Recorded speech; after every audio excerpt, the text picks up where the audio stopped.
Hello everyone, welcome to future teacher hub N K. मैं आप लोगों के लिए लेके आ गई हूँ बीएड सेकेंड सेम का पेपर नंबर 1 जो कि है लर्निंग टीचिंग। इसका हम एक क्विक रिवीजन देखेंगे, वन शॉट में देखेंगे। तो सबसे पहले जो इस वीडियो में मैं जो पढ़ाने वाली हूँ वो है लर्निंग एंड टीचिंग की यूनिट नंबर 1। तो यूनिट नंबर 1 जो है उसका नाम है थियोरेटिकल पर्सपेक्टिव ऑन लर्निंग, यानी कि अधिगम के सैद्धांतिक दृष्टिकोण। अब ये वाली जो यूनिट है मैं इसे हिंदी और इंग्लिश दोनों में ही आपको एक रिवीजन प्रोवाइड करवा दूंगी ताकि आप इजीली पढ़ सके एग्ज़ाम व्यू से। अब ये यूनिट मैंने आपको दी है इसे मैंने 3 पार्ट्स में बांटा है, जो पार्ट 1, पार्ट 2, पार्ट 3। तो हम उसके अकॉर्डिंग पढ़ेंगे। तो जो सबसे पहला पार्ट आता है यूनिट 1 का वो है implicit knowledge and beliefs about learning, यानी कि अंतर्निहित ज्ञान और अधिगम संबंधी मान्यताएं के बारे में आप क्या जानते हैं, आपको क्या पता है उन सारी चीज़ों के बारे में। तो इन सब चीज़ों के बारे में हम पढ़ेंगे। तो सबसे पहले तो आपको ये पता होना चाहिए कि इम्प्लिसिट नॉलेज होती क्या है। इम्प्लिसिट नॉलेज यानी कि अंतर्निहित ज्ञान वह होता है जो हमारे अंदर पहले से मौजूद होता है लेकिन हमें उसका पता नहीं होता, यानी कि implicit knowledge refers to the unconscious beliefs, assumptions and ideas that learners and teachers carry about learning। ये वाली चीज़ें हमारे अंदर as a person, as a child, as a human being हमारे अंदर ये सारी चीज़ें जो है ये इनबिल्ट होती है, लेकिन ये जैसे जैसे सिचुएशंस आती है उस अकॉर्डिंग बाहर आती है, उत्पन्न होती है। तो हमें पता चलता है कि हमारे अंदर क्या इम्प्लिसिट नॉलेज है, क्या अंतर्निहित ज्ञान प्रेजेंट है। अब इसे हम ये भी बोल सकते हैं जो बिलीव्स, ये जैसे कि आपने मान लिया कि अगर आपकी सीधे आँख फड़क रही है, ये आपका बिलीफ है, तो अगर आप लड़की है तो आपके साथ गलत ही होगा। तो ये एक आपका बिलीफ है ना, ये आपने सोच लिया है पहले से ही। तो ये सारे बिलीफ क्या होते हैं, कहाँ से आते हैं? तो ये जो बिलीफ्स होते हैं, ये सारी जो मान्यताएं होती है, जो धारणाएं होती है, विद्यार्थी जो अपने मन में लेके बैठे रहते हैं, वो कोई भी सिखाता नहीं है, वो अपने अंदर अपने आप आ जाती है। चीज़ों को देख के, चीज़ें एक्सपीरियंस करके, ये दूसरों के साथ अगर हो रही है तो वो भी देख के। तो this beliefs are not formally taught, ये नहीं सिखाया जाता है। दिस डेवलप्ड थ्रू एक्सपीरियंस, यानी कि ये जो बिलीव्स होते हैं ये एक्सपीरियंस के साथ में हमें आते हैं। ऑफन हिडन बट पावरफुल, यानी कि ये हमेशा ऐसा नहीं है कि आपको बस दिखेगा दिखेगा दिखेगा, नहीं, ये जैसे सिचुएशन होगी उस हिसाब से बाहर आता है। ठीक है, तो ये जो सारे बिलीव्स होते हैं ये क्या इन्फ्लुएंस करते हैं? कॉन्फिडेंस, पार्टिसिपेशन और लर्निंग आउटकम्स। किस में? एक चाइल्ड में, एक लर्नर में, एक स्टूडेंट में। तो ये सारे बिलीव्स ये इन्फ्लुएंस करते हैं, यानी कि ये जो मान्यताएं होती है ये मान्यताएं आत्मविश्वास, भागीदारी और सीखने की क्षमता को प्रभावित करती है एक बच्चे के, एक लर्नर के। अब ये जो विद्यार्थी होते हैं ये तो सब आपको पता है कि वो अपने साथ कुछ धारणाएं लेकर चलते हैं, जैसे कि मैं पढ़ाई में कमज़ोर हूँ, मैं इस पर्टिकुलर सब्जेक्ट में कमज़ोर हूँ, यार मैथ्स बहुत कठिन है। जनरली लड़कियां यही सोचती है। फिर उनको ये भी ऐसा लगता है कि सीखना मतलब रटना, यानी कि हम कोई चीज़ प्रैक्टिकली नहीं सीख रहे। अगर हमें कोई चीज़ सीखना है तो हमें बस उसके बारे में रट लेना है कि वो क्या है। तो ये सारी जो चीज़ें हैं ये सारी किसके अंदर आती है? इम्प्लिसिट नॉलेज के अंदर। पर अगर आप टीचर हैं, आप एक टीचर है और आपका काम है बच्चों को पढ़ाना, तो एज अ टीचर आपको ये चीज़ समझनी होगी। You must understand that students don't come as blank slates, they already have beliefs like I am weak in science, math is only for intelligent students, learning means memorizing। यानी कि as a teacher अगर आप काम कर रहे हैं या आप टीचर बनने वाले हैं तो आपको ये पता होना चाहिए कि जो स्टूडेंट्स हैं ये खाली किताब बनकर, ब्लैंक स्लेट बनकर नहीं आते हैं। उनके मन में ऐसी मान्यताएं होती है, ऐसी बिलीव होती है बहुत सारे, जिसे आपको टैकल करना आना चाहिए। और टैकल भी बहुत ही नेगेटिव वे में नहीं, उन्हें समझ के, उन्हें सपोर्ट करके, उन्हें इमोशनल, मेंटल सपोर्ट दे के आपको बच्चों को पढ़ाना आना चाहिए एज अ टीचर। ये आपका काम है। अब हम देखेंगे कॉमन मिसकंसेप्शंस अबाउट लर्निंग, यानी कि अधिगम से जुड़ी सामान्य भ्रांतियाँ जो होती है बच्चों में और सभी चीज़ों में, सभी लोगों में होती है। तो सबसे पहला मिसकंसेप्शन ये है कि learning is equal to memorisation, यानी कि सबसे पहले गलत धारणा बच्चों में ये है कि सीखना का मतलब होता है रटना, जबकि ये सही नहीं है। रियलिटी क्या है? Learning means understanding plus application, यानी कि जो आप सही चीज़ें जो भी चीज़ें आप पढ़ रहे हो पहले आपको उसे समझना होगा और समझने के बाद आपको उसे लागू करना आना चाहिए अपने डेली लाइफ में, कि उसको आप कहाँ अप्लाई कर सकते हो, उसकी एप्लीकेशन कहाँ कहाँ है। तो ये होती है लर्निंग की रियल मीनिंग। फिर सेकंड मिसकंसेप्शन ये है कि इंटेलिजेंस इज़ फिक्स्ड, यानी कि बुद्धि स्थायी है, पर ऐसा बिल्कुल भी नहीं है। रियलिटी में क्या है, इंटेलिजेंस इज़ डेवलपेबल, यानी कि जो बुद्धि है वो विकसित हो सकती है, चेंजेस हो सकते हैं उसमें सिचुएशंस के अकॉर्डिंग, सब चीज़ें उसमें चेंज हो सकती है। ये क्या होता है, इससे ग्रोथ होती है, ग्रोथ माइंडसेट का विकास होता है। फिर थर्ड मिसकंसेप्शन की हम अगर बात करें तो वो है कि मिस्टेक्स आर बैड, यानी कि जो गलतियाँ होती है वो ख़राब होती है, लेकिन ये बिल्कुल भी सच्चाई नहीं है। अगर आप गलती नहीं करोगे तो आप सीखोगे कैसे, ऐसा हो ही नहीं सकता। आप बिना गलती किए कोई चीज़ सीख रहे हो, क्योंकि अगर कोई चीज़ में आपसे गलती नहीं हो रही है तो इसका मतलब आप उसे समझ के नहीं कर रहे हो बल्कि रट के कर रहे हो, तो आपको वो चीज़ें करनी नहीं आएगी। इसीलिए मिस्टेक्स आर लर्निंग अपॉर्चुनिटीज़, यानी कि गलतियाँ सीखने का अवसर है। आप गलती करोगे तो आपको पता रहेगा कि आपको क्या नहीं करना है। ये वाली चीज़ें आपको गलती करने से ही पता चलेगी, उसके बाद ही आप उसे सुधारने में सक्षम हो पाओगे, कैपेबल हो पाओगे। अब हम देखेंगे सोर्सेस ऑफ इम्प्लिसिट बिलीव्स, कि ये जो इम्प्लिसिट बिलीव्स आ रहे हैं ये कहाँ से आ रहे हैं। तो फैमिली एक्सपेक्टेशंस, फैमिली एक्सपेक्ट कर रही है बच्चे से कि तुम 90% लाओ। मान लीजिए कि बच्चे को साइंस सब्जेक्ट दिलवा दिया है, बच्चे का जो इंटरेस्ट है वो कॉमर्स में है, उन्हें बता दिया कि वो मैथ्स तो बॉयज़ के लिए है, बायोलॉजी गर्ल्स के लिए। तो ये वाली सारी चीज़ें, और तुम्हें इतने परसेंटेज लाने, तो ये सारी जो परिवार से जो चीज़ें आती है, जो उनकी एक्सपेक्टेशंस निकल के आती है, इससे भी बच्चों का जो इम्प्लिसिट बिलीव है वो ऐसा बनता है। फिर प्रीवियस स्कूलिंग, यानी कि विद्यालय अनुभव, उनका जो पहले जहाँ पढ़ रहे थे वहाँ कैसा अनुभव रहा है, किस तरीके से उन्हें पढ़ाया गया है, कैसा इन्वायरमेंट प्रोवाइड हुआ है, ये सारी चीज़ें भी इम्प्लिसिट बिलीव को बहुत ज़्यादा इन्फ्लुएंस करती है। फिर आता है कल्चरल नॉर्म्स, यानी कि समाज, आप किस समाज में रह रहे हो, कैसा समाज है, रूढ़िवादी टाइप का समाज है जहाँ पे बहुत सारे स्टीरियोटाइप्स है जेंडर के बेसिस पे, क्या क्या चीज़ें, ये सारी चीज़ें आ जाती है कल्चरल नॉर्म्स में। फिर आता है पीर इन्फ्लुएंस, यानी कि आप जिसके साथ पढ़ रहे हो, आपके जो फ्रेंड्स है वो कैसा है, उसका माइंडसेट कैसा है, वो क्या सोचता है, ये सारी चीज़ें। फिर आता है फिफ्थ मीडिया, यानी मीडिया को तो मीडिया ही बोलते हैं। अब जैसे कि टेलीविज़न हो गया, न्यूज़ हो गया, न्यूज़पेपर हो गया, इसमें भी बहुत सारी जो न्यूज़ आर्टिकल्स आते रहते हैं, तो इनसे भी हमें बहुत सारे हमारे बिलीफ सिस्टम चेंज होते हैं। जैसे कि हमने एक न्यूज़ देखी जैसे बॉक्सिंग का मैच है, तो उसमें बॉयज़ अच्छा कर रहे हैं, तो ऐसा एक मन में बिलीफ बैठ जाता है कि यार लड़कियों के लिए नहीं है, ये तो लड़कों के लिए है बॉक्सिंग वगैरह। तो ये सारी चीज़ें कौन इन्फ्लुएंस करता है, मीडिया। तो फॉर एग्जांपल मैं आपको बताती हूँ, if a child hears repeatedly math is tough they develop fear, यानी कि अगर बच्चा बार बार ये सुनेगा अपने घर पे, स्कूल में या सोसाइटी में या अपने फ्रेंड से या मीडिया से कि मैथ्स इज़ टफ, गणित जो है वो कठिन है, तो इससे क्या होता है, इससे बच्चों में एक एंग्जाइटी पैदा हो जाती है, डर पैदा हो जाता है। अभी उसने फेस नहीं किया है, पर फेस करने से पहले ही उसके मन में ऐसा बैठ जाता है, वो सब बोलते हैं कि मैथ्स तो टफ है, फिर कैसे होगा। तो ये वाली चीज़ें उसके अंदर आ जाती है। तो अब हम देखते हैं इसके बाद types of beliefs about learning, यानी कि जो हम पढ़ रहे हैं उसके बारे में कौन कौन से बिलीव्स है, कौन कौन सी मान्यताएं हैं। तो पहला होता है फिक्स्ड माइंडसेट बिलीफ, यानी कि स्थिर मानसिकता, इसमें एक चीज़ को मान लेते हैं। फिर सेकंड है रोड लर्निंग बिलीफ, यानी कि रटने पर आधारित अधिगम। फिर है फियर बेस्ड लर्निंग बिलीफ, यानी कि डर पर आधारित अधिगम, कि यार ये नहीं करूँगी तो मैं फेल हो जाऊँगी, ये वाली चीज़ें। फिर अथॉरिटी डिपेंडेंट लर्निंग, यानी कि शिक्षक पर निर्भर अधिगम। ये सारे जो है ये टाइप्स आते हैं लर्निंग के। अब इसके बाद हम देखते हैं इम्पैक्ट ऑन क्लासरूम, यानी कि ये जो इम्प्लिसिट बिलीव्स होता है इसका क्या इम्पैक्ट पड़ता है क्लासरूम पे। तो लो पार्टिसिपेशन, कम सहभागिता, क्योंकि बच्चे पहले ही डर के बैठ जाते हैं, उनके बिलीव्स के बेसिस पर वो चीज़ें अज्यूम कर लेते हैं पहले ही। फिर एंग्जाइटी, यानी कि डर और चिंता। लैक ऑफ क्यूरोसिटी यानी कि जिज्ञासा की कमी हो जाती है। फिर सरफेस लर्निंग यानी कि सतही अधिगम, वो बच्चे जो है फिर वो पढ़ाई सीखने के लिए नहीं करते, वो सिर्फ रट लेते हैं और हम पास हो जाएंगे इसलिए कर लेते हैं। उसके बाद उससे उन्हें कोई नॉलेज नहीं मिल पाता है। अब ये वाला जो है इम्प्लिसिट बिलीव, इसमें टीचर का क्या रोल है? आप लोग बीएड सब कर रहे हैं तो आप एक टीचर ही बनेंगे, ऑब्वियस सी बात है।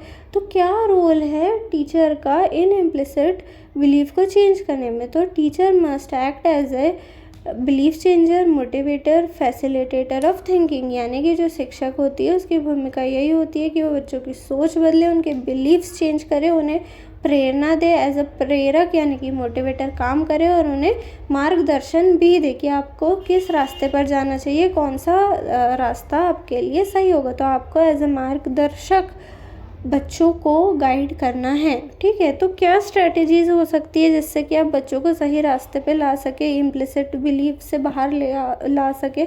तो कुछ स्ट्रेटजीज़ है, कुछ रणनीतियाँ हैं, जैसे कि आस्क ओपन एंडेड क्वेश्चंस, यानी कि खुले प्रश्न पूछना। ऐसे प्रश्न नहीं पूछे क्लास में जिसका आंसर ऑलरेडी मतलब एक फिक्स्ड आंसर हो, नहीं, बहुत सारे आंसर्स हो सकते हैं उसके, सबके अलग माइंडसेट है।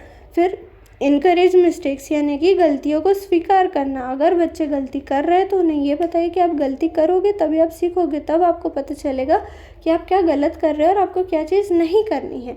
तो बच्चा गलती करके ही सीखेगा। फिर यूज़ रियल लाइफ एग्जांपल्स, यानी कि जो हमारे डेली लाइफ है, जीवन है, उससे जुड़े उदाहरण का यूज़ करके बच्चों को पढ़ाना चाहिए हमें।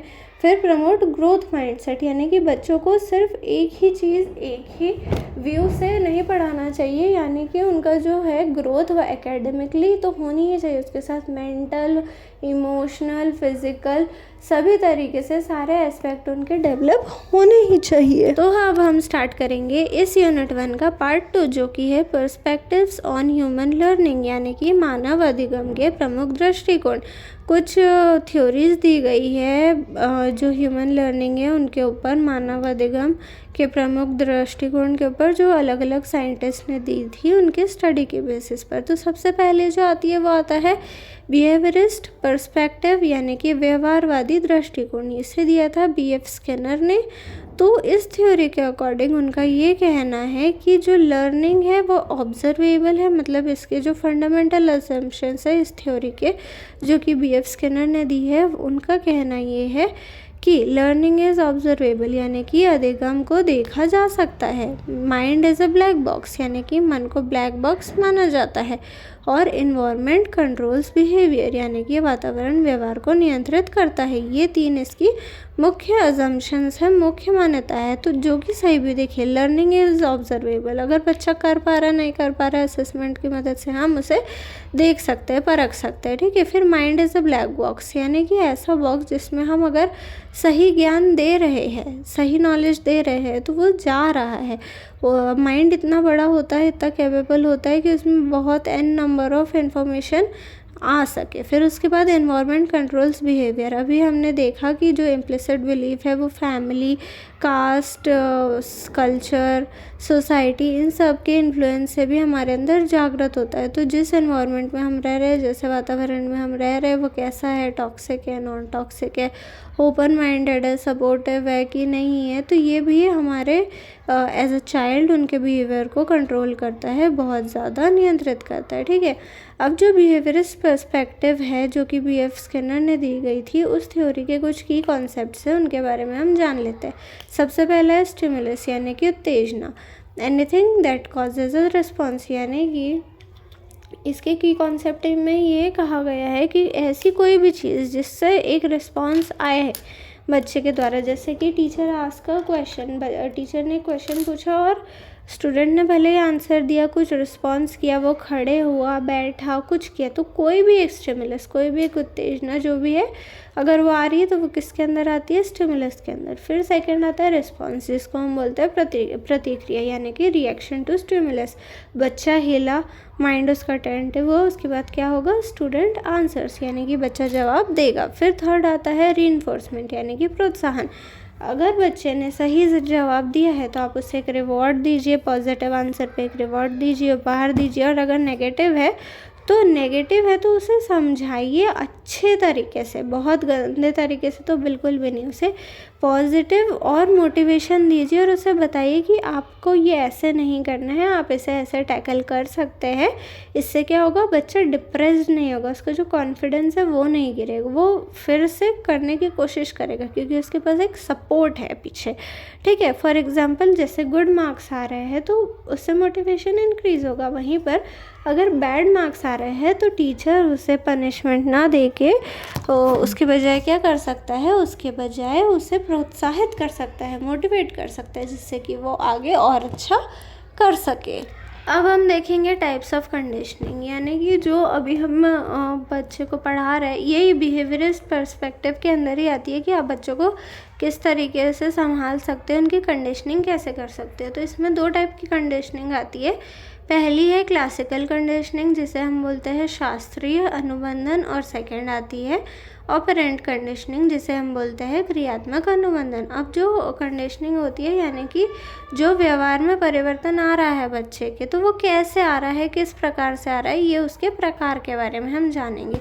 तो सबसे पहले जो क्लासिकल कंडीशनिंग आती है, इसका मतलब ये होता है कि लर्निंग थ्रू एसोसिएशन, यानी कि एसोसिएशन की मदद से कोई भी चीज़ को लर्न करना, सीखना। फॉर एग्जांपल बेल बजी, फूड, बेल बजी तो मतलब क्यों बजी, लंच के लिए। फिर उसके बाद फूड, हम खाना खाने जाएंगे। अब खाना खाने जाएंगे तो हमारे मुंह में अपने आप सलाइवा आएगा, तो सैलिवेशन, ये सारी चीज़ें अपने आप हो रही है। ठीक है, ये क्लासिकल कंडीशनिंग के अंदर आती है। फिर सेकंड टाइप आता है ऑपरेंट कंडीशनिंग, यानी कि क्रियात्मक अनुबंधन। अब इसमें क्या होता है, लर्निंग थ्रू कॉन्सिक्वेंसेस, यानी कि कुछ चीज़ें हो रही है, जो भी रिजल्ट आ रहा है, पॉजिटिव आ रहा है, नेगेटिव आ रहा है, उस बेसिस पर ये कंडीशनिंग सीखी जा सकती है। ठीक है, अब रीइंफोर्समेंट की अगर हम बात करें कि बच्चा अच्छा कर रहा है तो हम क्या करेंगे, बुरा करेंगे तो क्या करेंगे।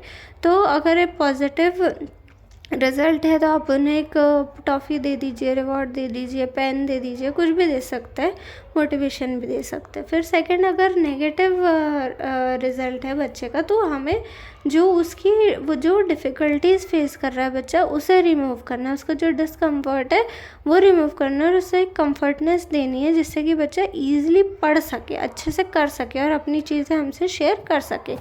हाँ, अगर हम पनिशमेंट दे रहे हैं तो ये एक अच्छी चीज़ तो नहीं है, क्योंकि इससे बच्चे पे बहुत बुरा इफ़ेक्ट भी पड़ता है।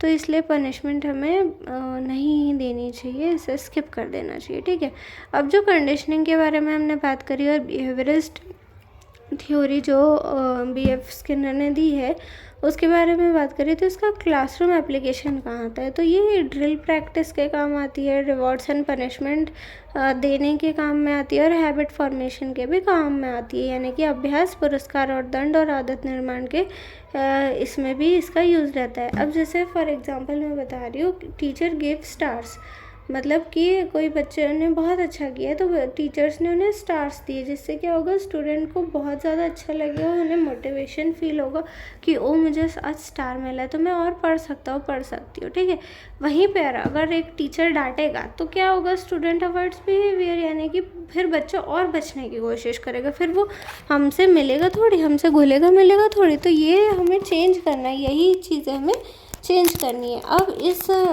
ये जो थ्योरी है बिहेवियरिस्ट पर्सपेक्टिव, जो कि B.F. स्किनर ने दी है, इसकी स्ट्रेंथ क्या क्या है इसके बारे में हम देख लेते हैं। तो ये डिसिप्लिन क्रिएट करने में यूज़फुल है, अप्लाई करने में इजी है और मेजरेबल है, कि बच्चे की ग्रोथ हो रही नहीं हो रही, ये चीज़ हम देख सकते हैं। और ये जो थ्योरी है वो इफ़ेक्टिव है कि नहीं है वो भी हम इससे चेक कर सकते हैं। पर इसकी जो लिमिटेशंस है, ये क्या है कि ये मानसिक प्रक्रिया को नज़रअंदाज करती है, यानी कि it ignores thinking and it ignores emotions, ये सारी चीज़ें इसके लिमिटेशंस के अंदर आती है। अब हम सेकंड थ्योरी देखेंगे, जो कि है कॉग्निटिविस्ट पर्सपेक्टिव, यानी कि संज्ञानात्मक दृष्टिकोण। इसे दिया था जीन पियाजे ने। तो इसका कोर आइडिया क्या है, मुख्य इसका आइडिया ये है कि अधिगम मानसिक प्रक्रिया, यानी कि learning is a mental process. तो चलिए हम इसके बारे में पढ़ते हैं। इसकी जो की कॉन्सेप्ट है इस थ्योरी के, वो ये है कि पहला है स्कीमा, यानी कि मानसिक ढांचा। पहले हमें मेंटल फ्रेमवर्क बनाना आना चाहिए बच्चों का। For example child knows dog, ठीक है, सीज वॉल्फ कन्फ्यूजन, यानी कि बच्चों को पता है कि डॉग क्या होता है, पर वहीं पर अगर वो वुल्फ देखता है तो उसके माइंड में क्या होता है, क्रिएट होता है क्या, कन्फ्यूजन। तो इसे हटाने के लिए क्या होगा, सेकंड प्रोसेस होगी जो कि होती है एसिमिलेशन यानी कि समाकलन। अब इसमें क्या होता है, fit new info into the old schema. जैसे कि हम बच्चों को पता है डॉग क्या है, तो हम बताएंगे कि वुल्फ भी एक ऐसी प्रजाति है जो कि डॉग के जैसे दिखती है, पर उसकी कैरेक्टरिस्टिक्स अलग अलग है। तो हमें न्यू इन्फॉर्मेशन देना है जो कि ओल्ड स्कीमा में भी, उनकी जो ओल्ड मेंटल फ्रेमवर्क है उसमें भी वो फिट हो सके, कुछ एकदम बहुत अलग नहीं दे देना है। फिर उसके बाद आता है एकोमोडेशन यानी कि अनुकूलन। इसमें जो हमारे जो फ्रेमवर्क है, मेंटल फ्रेमवर्क है, उसे थोड़ा मॉडिफाई करना है और थोड़ी और नॉलेज देनी है। फिर उसके बाद आता है इक्विलिब्रेशन यानी कि balance between assimilation and accommodation. ये सारी चीज़ें एज ए टीचर आपको करते आनी चाहिए। अब ये वाली जो थ्योरी है कॉग्निटिविस्ट पर्सपेक्टिव, इसका क्लासरूम एप्लीकेशन क्या है, तो इससे कॉन्सेप्ट बेस्ड टीचिंग हो सकती है, प्रॉब्लम सॉल्विंग हो सकती है और लॉजिकल रीजनिंग हो सकती है। यानी कि ये अवधारणा आधारित शिक्षण है और इससे समस्या का समाधान हो सकता है, पर इसकी लिमिटेशंस भी है कि इससे सोशल इंटरेक्शन नहीं होता। इससे चीज़ें हम सिर्फ बता रहे, बच्चों से पूछ नहीं रहे। इसके बारे में हम थोड़ा और देख लेते हैं कि जो कॉग्निटिविस्ट पर्सपेक्टिव है उसका कोर आइडिया ये है कि learning is equal to active mental process. अब इसके अंदर कुछ चीज़ें आती है, जैसे कि पियाजे ने जो थ्योरी दी है उसके अंदर उसने कॉग्निटिव डेवलपमेंट की कुछ स्टेजेस दी है, जिससे जो कि है सेंसरी मोटर यानी कि संवेदी गतिशील अवस्था, प्री ऑपरेशनल यानी कि पूर्व संक्रियात्मक अवस्था, फिर आता है कॉन्क्रीट ऑपरेशनल यानी कि ठोस संक्रियात्मक अवस्था, और फोर्थ आता है फॉर्मल ऑपरेशनल यानी कि औपचारिक संक्रियात्मक अवस्था। ये चारों जो है स्टेजेस दी गई है पियाजे के द्वारा कॉग्निटिव डेवलपमेंट के लिए। ठीक है, अब इसका मेन क्या है, किस लिए बनाई गई है, तो इसलिए बनाई गई है ताकि आपका एक चाइल्ड का मेंटल स्ट्रक्चर बने, फिर उसमें न्यू इन्फॉर्मेशन फिट हो और उसे हम मॉडिफाई कर सके, जिससे कि बच्चे थिंक कर सके, चीज़ें समझ सके खुद से। ठीक है, फॉर एग्जाम्पल मैं आपको बताती हूँ, child things all flying things are birds, sees airplane changes concept, यानी कि बच्चों को ये बताया गया है पहले कि सारी उड़ने वाली चीज़ें क्या होती है, बर्ड्स, लेकिन फिर उन्होंने एकदम से एरोप्लेन देख लिया तो यहाँ पे कॉन्सेप्ट चेंज हो गया ना। तो इस पुराने कॉन्सेप्ट में नया कॉन्सेप्ट इंट्रोड्यूस करना है बिना पुराने कॉन्सेप्ट को डिस्टर्ब किए, और न्यू कॉन्सेप्ट भी ऐसा फिट करना है ताकि उससे क्या होगी, उनकी प्रॉब्लम सॉल्विंग स्किल्स और जो थिंकिंग स्किल्स है, क्रिएटिव स्किल्स है, वो डेवलप होगी। ठीक है, तो ये इसका मेन कॉन्सेप्ट है। अब इसकी स्ट्रेंथ क्या है कि थिंकिंग पे फोकस करता है और अंडरस्टैंडिंग इससे इनकरेज होती है, बढ़ती है। पर इसके लिमिटेशंस तो सबसे मेन ये है कि less emphasis on social context, यानी कि जो सोशल इंटरेक्शन है वो बहुत ही ज़्यादा इस वाली थ्योरी में कम होने के चांसेस है। अब थर्ड आती है इंफॉर्मेशन प्रोसेसिंग थ्योरी यानी कि सूचना प्रसंस्करण सिद्धांत। अब इसका कोर आइडिया कि ये कहता है कि जो ब्रेन है वो कंप्यूटर है, यानी कि mind works like computer system. जैसे कंप्यूटर में हमने दिया सब चीज़ें स्टोर भी हो रही है, सारा वर्क भी हो रहा है, तो इसमें ये बताया गया है कि जो ब्रेन है it also works like an computer system. अब इसकी ये बोल सकते हैं जो मस्तिष्क है कंप्यूटर की तरह काम करता है, और इसके कुछ स्टेजेस दी गई है, कुछ मेमोरी सिस्टम्स दी गई है। जैसे कि पहला आता है सेंसरी मेमोरी यानी कि संवेदी स्मृति। ये जो होती है बहुत शॉर्ट होती है, बहुत छोटे टाइम के लिए होती है, ये हमें ज़्यादा याद नहीं रहती ह्यूमन ब्रेन को। फिर उसके बाद है शॉर्ट टर्म मेमोरी यानी कि अल्पकालिक स्मृति, जिसे हम बोलते हैं कि जैसे कंप्यूटर में कुछ कैपेसिटी होती है ना, कि इतनी कैपेसिटी तक ही हम चीज़ें स्टोर कर सकते हैं, इतना डेटा स्टोर कर सकते हैं, तो लिमिटेड कैपेसिटी जो कि 7+-2 आइटम्स तक हो सकती है। फिर थर्ड आता है लॉन्ग टर्म मेमोरी यानी कि दीर्घकालिक स्मृति के अंदर आता है, तो इसमें परमानेंट स्टोरेज, कुछ चीज़ें ऐसी होती है ना जो हमें हमेशा लाइफ टाइम याद रहती है। ठीक है, तो इसका इंपॉर्टेंट कॉन्सेप्ट्स के अंदर जो चीज़ें आती है वो है कि अटेंशन, इनकोडिंग और रिट्राइवल, यानी कि ध्यान देना, उससे प्रोसेस करना और उससे आउटपुट निकल जाना। इसमें जो प्रोसेसेस आती है वो आती है अटेंशन, इनकोडिंग, स्टोरेज और रिट्राइवल, ये चारों इसके प्रोसेस के अंदर आती है। अब इंफॉर्मेशन प्रोसेसिंग थ्योरी का क्लासरूम में कहाँ यूज़ आ रहा है, क्या टेक्निक्स है, क्या एप्लीकेशन है, तो निमोनिक्स में रिपीटेशन और कॉन्सेप्ट मैपिंग में इसका यूज़ होता है। वहीं पे अगर हम बात करें एप्लीकेशन में तो विजुअल्स के रूप में यूज़ होता है रिपीटेशन और चंकिंग, और इसकी लिमिटेशंस जो ये है कि ये एक मैकेनिकल व्यू है लर्निंग का, और इसमें इमोशंस नहीं होते, ना ही सोशल फैक्टर्स इसके अंदर होते हैं। अब हम देखेंगे 4th नंबर की थ्योरी, जो कि है ह्यूमनिस्टिक पर्सपेक्टिव, यानी कि मानवतावादी दृष्टिकोण। इसे दिया गया था कार्ल रॉजर्स के द्वारा। तो इसका मेन कोर आइडिया ये है कि it focus on whole person development, focus on whole child development. इसमें सिर्फ एक एस्पेक्ट नहीं, बल्कि mentally, physically, emotionally, socially, overall development एक चाइल्ड के, एक पर्सन के, उस पर ध्यान दिया जाता है। ठीक है, अब इसका कॉन्सेप्ट है, 2 कॉन्सेप्ट आते हैं इसके अंदर, सेल्फ कॉन्सेप्ट और सेल्फ एक्चुअलाइजेशन, जिसका मतलब ये होता है कि आत्म संकल्पना और आत्म विकास। अब इसमें क्या होता है कि सेल्फ कॉन्सेप्ट में आता है कि हाउ स्टूडेंट सी देमसेल्व्स, यानी कि जो बच्चे वो खुद को कैसे देख सकते हैं। फिर सेल्फ एक्चुअलाइजेशन में आता है कि खुद का विकास बच्चे कैसे कर सकते हैं, अपना खुद का फुल पोटेंशियल वो कैसे रीच कर सकते हैं। अब ये वाली जो थ्योरी है इसका क्लासरूम एप्लीकेशन हम देख लेते थे। तो इसके अंदर आता है student centre teaching, emotional support और फ्रीडम टू लर्न, यानी कि एक शिक्षा, ये जो इसमें जो शिक्षण दिया जा रहा है वो एक लर्नर स्टूडेंट बेस्ड टीचिंग है, यानी कि उनकी जो नीड्स है, उनकी जो एबिलिटीज़ है, डिसेबिलिटीज़ है, उनको ध्यान में रख के बच्चों को पढ़ाया जा रहा है। उन्हें इमोशनल सपोर्ट प्रोवाइड किया जा रहा है और उन्हें फ्रीडम दिया जा रहा है किसका, लर्न करने का। फॉर एग्जांपल मैं आपको बताती हूँ, student performs better when teacher respects them. जब टीचर भी बच्चे का रिस्पेक्ट कर रहा है, उन्हें वो रिस्पेक्ट दे रहे हैं, तो बच्चा अच्छे से, बहुत और अच्छे से परफॉर्म कर सकता है। अब इसकी स्ट्रेंथ क्या है, it builds confidence in students and it promotes motivation, यानी कि बच्चों में ये जागरूकता भी बढ़ाता है, उनका आत्मविश्वास भी बढ़ाता है। पर इसके लिमिटेशंस भी है, जिससे कि it is difficult to measure. हम पता नहीं लगा, बहुत मुश्किल होता है पता लगाना कि बच्चे में डेवलपमेंट हो रहा है नहीं हो रहा है। Less focused on structured learning, यानी कि जो स्ट्रक्चर्ड लर्निंग दी गई है उस पर थोड़ा कम फोकस हो जाता है इसके कारण। जो 5th है वो है सोशल कंस्ट्रक्टिविस्ट पर्सपेक्टिव, यानी कि सामाजिक रचनावादी दृष्टिकोण, जो कि दी थी लेव विगोत्स्की ने। तो इसका कोर आइडिया ये है कि लर्निंग इज सोशली कंस्ट्रक्टेड।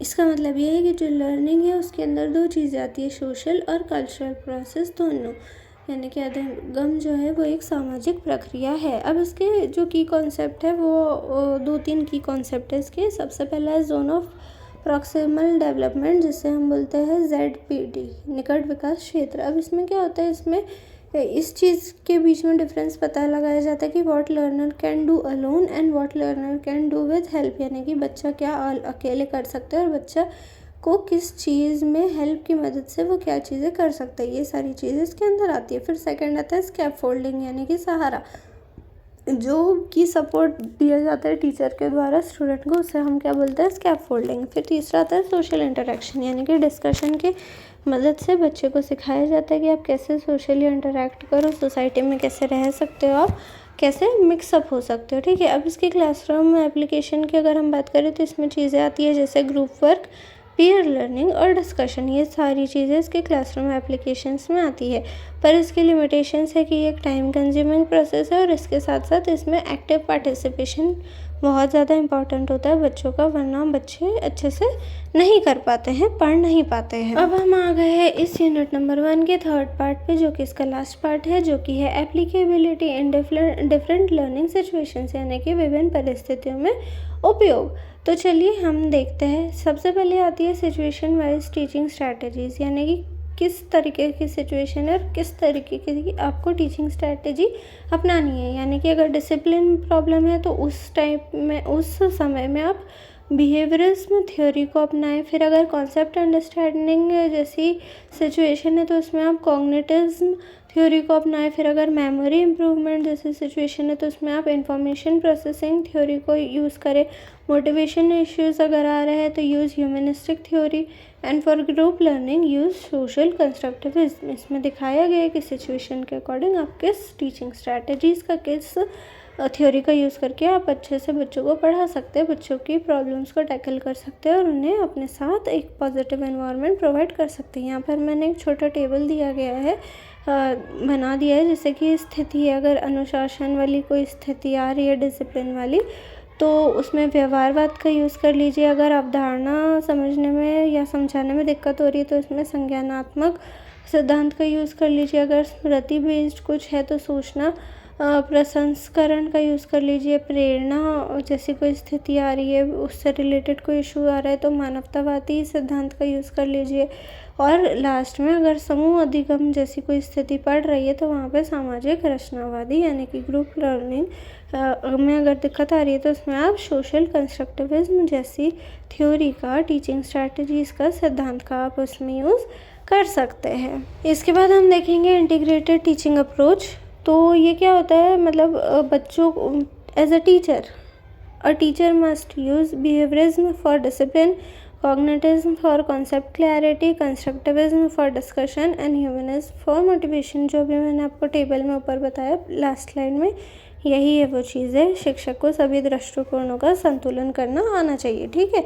फिर रियल क्लासरूम सिचुएशन एनालिसिस में, मतलब मैं आपको एग्जांपल दे रही हूँ, जैसे फॉर एग्जांपल सिचुएशन 1, अगर बच्चे ने होमवर्क कंप्लीट नहीं किया है, स्टूडेंट नॉट कंप्लीटिंग होमवर्क, तो उस टाइप में आप क्या करेंगे, कौन सी टीचिंग स्ट्रैटेजी का यूज़ करेंगे, तो उस टाइम आप यूज़ करेंगे बिहेवियरिस्ट अप्रोच, ठीक है। फिर सिचुएशन 2 देखते हैं हम, सिचुएशन नॉट अंडरस्टैंडिंग कॉन्सेप्ट, तो ऐसे में आप कॉग्निटिविस्ट अप्रोच का यूज़ करेंगे, ठीक है। फिर सिचुएशन 3 स्टूडेंट्स नॉट इंटरेस्टेड, तो इसमें आप ह्यूमनिस्टिक अप्रोच यूज़ कर सकते हैं, ठीक है। तो ये वाली यूनिट नंबर 1 यहीं पर एंड होती है। ये क्विक रिवीजन था एग्ज़ाम के व्यू से, तो मैं उम्मीद करती हूँ आपको समझ आया होगा। तो हम ये बोल सकते हैं कि लर्निंग जो है अधिगम एक जटिल प्रक्रिया है, कोई एक सिद्धांत पर्याप्त नहीं है। एक अच्छा शिक्षक सभी दृष्टिकोणों का समन्वय करता है, यानी कि learning is a complex multi dimensional process. No single theory is sufficient. Effective teaching requires flexibility, understanding learners and combining theories. तो ये चीज़ तो आपको भी समझ आ ही गई होगी कि हर चीज़ के लिए अलग अलग टीचिंग स्ट्रैटेजी दी गई है, अलग अलग थ्योरी दी गई है। तो इससे क्या, और ये सारी क्यों दी गई है, ताकि एक चाइल्ड का ओवरऑल डेवलपमेंट हो। मेन तो वही है ना आइडिया, मेन हमारा गोल तो वही है कि हमें एक बच्चे का ओवरऑल डेवलपमेंट करना है। तो इसके लिए अलग अलग टीचिंग स्ट्रैटेजीज, अलग अलग सिद्धांत दिए गए। और as a teacher, as a good teacher, very good teacher, आप में ये सारी चीज़ें होनी चाहिए। आप फ्लेक्सिबल होने चाहिए, आप लर्नर्स को समझना आपको आना चाहिए, और इसके साथ में थ्योरीज़ का सही जगह पर, सही सिद्धांत का यूज़ करते आपको आना चाहिए। तो इसी के साथ जो यूनिट नंबर 1 है वो यहीं पर एंड होती है। मैं जल्दी ही दूसरी यूनिट्स भी डालूँगी। तब तक के लिए आप अपने एग्ज़ाम्स की अच्छे से प्रिपरेशन करते रहिए। Thank you.